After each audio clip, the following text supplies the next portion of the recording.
In today's video, I'm going to teach you how to activate yourself as a primary account on your PS5.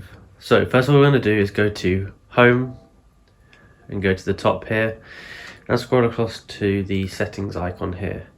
From here you want to go to, I believe it's Users and Accounts, and then you want to go to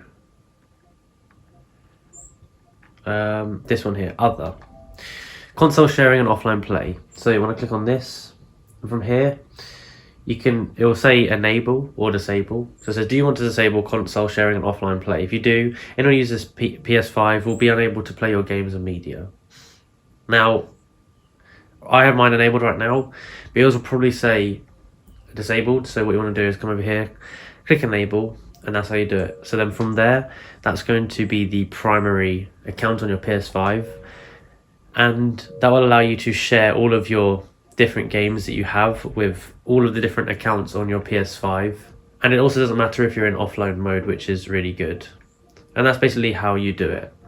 Now, if you have any questions about this, then please make sure to leave these down below in the description, and I will answer them as soon as possible. And also, if you enjoyed this video and found it useful, please like and subscribe, and also comment down below that it helped. Thank you for watching.